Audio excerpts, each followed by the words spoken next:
Ladies and gentlemen, welcome to our special health segment where we explore the latest insight at medical care. Today, our focus is otolaryngology, also known as ear, nose, and throat medicine. We are joined by Dr. Nisreen AlMusaileem, who will shed light on common ENT concerns, share the newest treatment options available, and offer expert tips on how to maintain good ear, nose, and throat health. Stay with us for an informative look at our vital medical specialty. Dr. Nisreen is a consultant and otolaryngologist and specialized in head and neck surgeon. She is subspecialized in pediatric and adult rhinology, sleep surgery, and facial plastic and reconstructive surgery. Welcome, Dr. Nisreen. Thank you, Dr. Ali. Well, finally, you say the doctor. That's fine. Well, you know Thank what? you for Mrs. Ali. Yeah, no, for pharmacist, Okay. but because in English it's much more easier to say pharmacist Ali rather Yeah. than saying Doctor Ali. Yeah. So that's why we sometimes, if they ask how shall we call you, as you are a pharmacist, I'm always saying a pharmacist. But if saying it in Arabic is going to be a bit difficult for them. So that's why pharmacist Ali Abdullah would be the better or the best name. Thank you, pharmacist Ali Abdullah. Thank you so Thank you much. for having me. Thank you. We are so pleased and honored to have you today.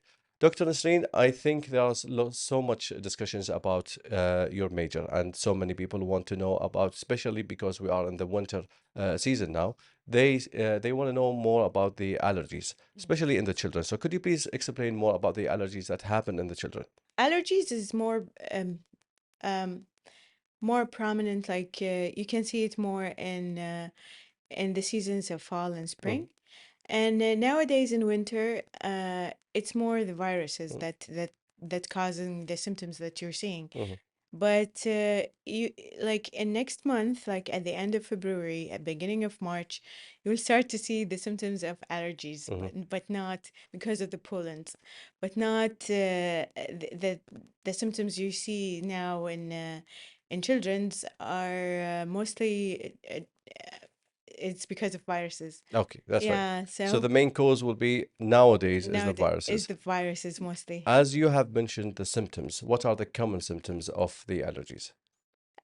So symptoms vary between child and child, and mostly like the common symptoms are runny nose, itchiness, and nasal congestion, nasal obstruction, and the itchiness in the eyes and throat and nose, and sneezing. Mm-hmm. But some of the children present only with congestion and nasal obstruction, like that's the most prominent symptoms, and they lack the other symptoms.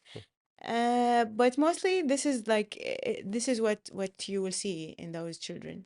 Okay, that's great. Now, could we say that the nasal allergies somehow can be contagious or can be infective from some child to another? No, it's not. Because sometimes I know some people have this misconception. Misconception. If the child is having allergies, they might keep him at home, away from the school, especially, and just to protect his colleagues or his friends. Yeah, that's a Mm, misconception, and I think most of the parents nowadays, like mostly educated and know, they mostly in the know, and they can see that their child having it all day long, mhm, all week long, or exacerbate mostly when they are out or they encounter some pollens, and those children doesn't have any fever or like tiredness or the symptoms of malaise and mm, whatever fatigue that you can see in patient with an infection, viral mhm, infection. So, and they can tell that if they have some itchiness and sneezing, they can tell that because most of those children, their parents has it, mm. so they will know because it's hereditary and they will take it from their parents. Okay. Yeah. That's very great. Now, if we speak about the causes of the nasal allergies, I think you have mentioned in the introduction one of the most common causes is the pollens. Is there any other causes for the allergies? Pollens it doesn't cause it, but if you're prone to or allergic to this kind of pollen, you will have it. Hmm. So it's the genetic composition of the child or the patient who is prone to to be allergic to this type of pollen, he will have it. So the cause is mainly genetics. You take it from your parent, Mm-hmm. and if one of the parents, for example, has allergy, there is like 80% chance of that children they will have it, and they will take it from their parents. And the other cause, other than genetic, the other cause is sometimes they get it while in the like at fetal life, Mm-hmm. when the mother is pregnant. If she exposed to smokes, bukhur, those things. Uh, Nowadays, new studies found that it can cause DNA methylation, Mm-hmm. and it changed the construction of the DNA, and then the child will be born with allergy. Mm-hmm. And that's when one of the newest research that comes from allergies, because you can see that some of the children's their parents, they don't have that much allergy, but they smoke, Mm-hmm. or they've been exposed while in the intrauterine life, like fetal life, they were exposed to this, so they were born with allergy.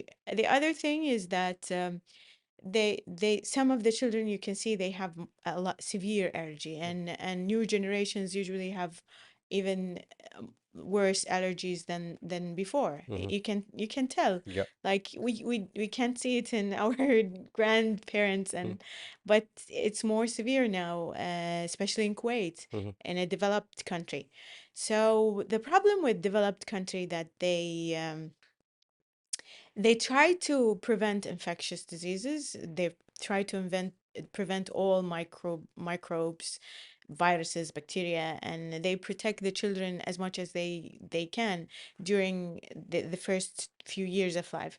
So it the cost of this is increasing allergy, because the more you expose children to animals, other humans, and environment, the more you expose, the stronger the microbiome they create. Mm-hmm. So if they create strong microbiome, they will have a strong barrier to allergens, and if they grow up with a more strong microbiome, their immune system will not be affected by allergens Mm-hmm. in the environment, even if they had it from their parents, for example. They will have like small, like very few symptoms, or very mild symptoms. But otherwise, if they've been protected a lot, and I don't blame the society.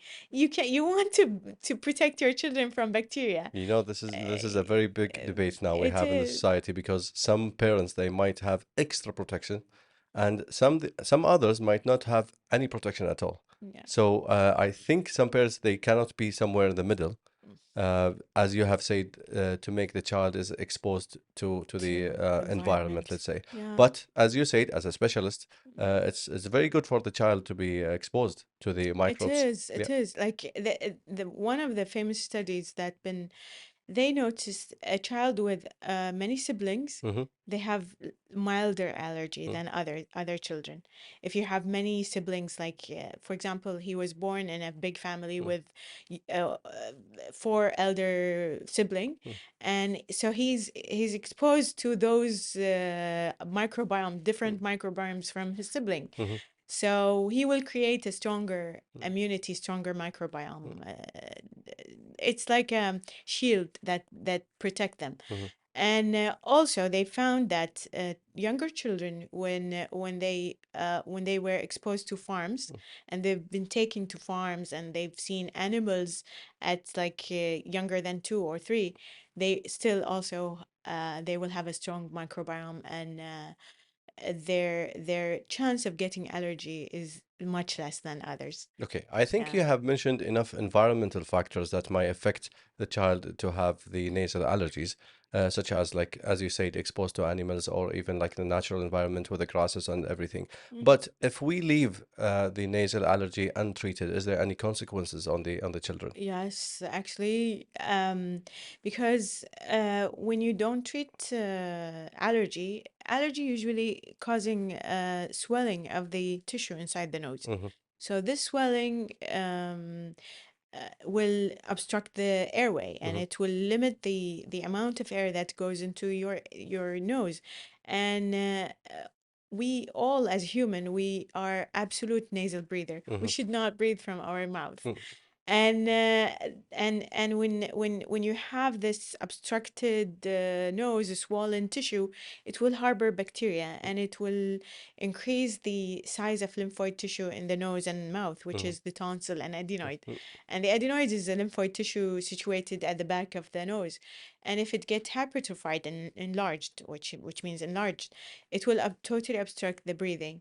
And then the child will go into the problem of mouth breathing, sleep disorder breathing, and the sequela of these things. Such as like sleep apnea Sleep, sometimes. yeah, And sleep, instead of using like regular medicines, which are very simple to get, yeah, he might require in addition interventions such as exactly. surgeries or something. Dr. Nasreen, we are so pleased to have you today, Thank you. and hopefully we can have you again to discuss more about your specialty and major. Thank you. Thank you, Ali. Thank you so much. Our dear viewers, we have reached to the end of our segment today with Dr. Nisreen AlMusaileem. Hopefully we can meet you again with another medical specialist. Until that time, see you later.